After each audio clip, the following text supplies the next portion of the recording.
Hey guys, this is Heather, and I am here to do a book review on Shauna Niequist, Cold Tangerines. So I'm sorry that this is a couple days late because I know it's a July review for the July book, and we're already in the August book, but I'm going to do a quick review on this because I think everybody should read this. So again, it was July's book, and honestly, here's the first thing I want to explain. This book is not one of those books that you need to get done in that month. I believe this is a book that can sit in your bathroom or sit in your family room area, because this is the cool thing about it. Shauna goes ahead and tells you a story, and she ties it in by, like, first of all giving you a title, and then, which I'm going to explain some of my favorite ones, and then she ties it in with something that made her understand that day in an amazing way. So I'm going to give you an illustration on a couple of her stories. So for example, when you open it up, there's stories that are about 4 pages long. Honestly, I was in the dermatologist office and we had a long wait, and I read one story about puppies. It was titled Puppies, and I read it to Olivia, and what it was all about was her experience at being a small group leader and how these group of girls became her puppies, like how they created such a community and how it meant so much to her. I'm so sorry, I'm eating my hair right now, but it's completely windy at the lake today and I wanted to get your review done. So anyway, she did a whole illustration on puppies and how they were like friends. So let me give you a couple more, and like I said, a book that can just sit out. So for example, here's a title called Old House, and Old House is just about, look at, 4 pages long, and all she went on here was, what is the difference between living in an old house and a new house, and she explains it in such sizzling like words and things that pop, but yet draw you into the moment so you want to see your house and your family that way. She just brings it alive. So another story that I identified with was carrying my own weight. She talked about how she had such a weight and a body image that she suffered with her entire life. And she said, I'll never forget this, she said, because she said, I was a dancer, and she said one of the hardest things was I was the biggest one, needing the biggest costume or uniform, holding my breath and sucking in my stomach, hoping there would be one that fits me.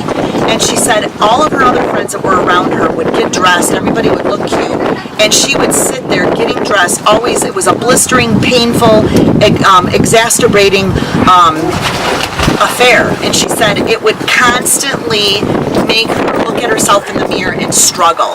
And she goes on to talk about, in this story right here, she just goes on to talk about how she had to learn to carry her own weight. And then right here it says, the biggest change through, to my surprise, isn't in my body, but in my eyes. The cruel, appraising, critical eyes that have been measuring and accusing my body for decades. And she went on to say, I carry with me a very heavy shame of being 10 and too big, and 15 and being too big, and 20 and too big, and 25 and too big, and it's a lot to carry. And she goes on to talk about how she learned to let that go and look at her weight from a different way and actually get some things in order, because she was actually carrying shame, which was weight. But I love the way she did her story. Then she goes on in another story, and it was just like a quick little story, 4 pages long, about carrying her weight. Okay, but it really helped me understand, for example, any of my kids that might be struggling. Every single person looks in the mirror and struggles with their image. I don't care who you are. You could be super skinny and struggle with your nose or your boobies, or I know for me, I'll be like, oh my god, my boobies are too big, or your legs are too short, or whatever. And it's, like she said, exacerbating, whatever that word is. It's tiring. Excuse us. Look over there. So I just have to start a boat during our book review. Okay, so now I got. It's a real book review. It's a real book review. We're literally out at the lake, and we've got David over there, and they're all laughing at us, and I'm trying to get a book review done over here. So what I'm going to do is tell you another story. Okay, I'm going to get this done because I have them marked off. Writing in pencil. This was one of my favorite stories, and she talks about how you need to write your visions in your life and what you really want to see out of life in pencil, because God's going to change your life. If you see something that's messy, God has a message in it. And don't worry, it says this, it says, life with God at its core is about giving your life up to something bigger and more powerful. It's about saying at every turn that God knows better than you know. So don't write your life in pen, write it in pencil. And I just loved the way she just had, this was really cute too. Okay, I gotta tell you this. She even said the Spirit will lead you in ways that couldn't have been predicted, meaning you cannot write it in pen. God will change your tomorrow. And so she goes on to say, I have known that, but I haven't really lived it out. Sometimes we write our life in pen and we think our mess is forever. And she teaches us in this little story that life is like a course of twisty and surprising turns. And it moves us to different countries and different emotional territories and different ways of living. It keeps us moving and dancing and watching. And so she tells us, do not write in pen, write in pencil. God has a plan. When we get so particular about our life and we write in pen and we get disturbed by our emotions because something went wrong, we're going to miss out on God. So that was a story. But again, the way she wrote the story. So here's another one. I'm just showing you how short these are. For example, she says something on Happy Thanksgiving. Watch how short the pages are just for this little story. It's like this quick. That's it. So it's like I said, it could be you're just sitting time out in the bathroom, you're on the boat and you just want to read a story, you're in a doctor's office and want to read a story. It's one of those books, if I just want a little bit of an emotional moment, to get my emotions in order, Shauna has a way of zooming you in to realize that God's in your everyday. He's in your everything. She says, I want my everyday to make God belly laughs and glad that He gave life. And she wants you to learn to love the life that God gave you.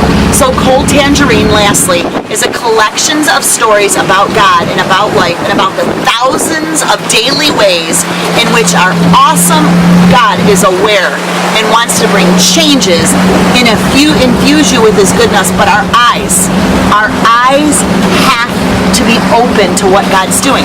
So what I like about her stories is she taught me within a minute of a story to get my eyes open. Get my eyes open around my kids. Be careful what I say around my kids. Look at the joy around the lake today. For example, take a look around this lake. It's beautiful. Learn to look at the stories. Learn to look at what's going on over here. Even if your life's a mess, learn to manage your mess, but see what God's doing and see the message. And sometimes we miss that because we could be in the midst of an emotional breakdown. We could be going through sadness or grief or whatever it is.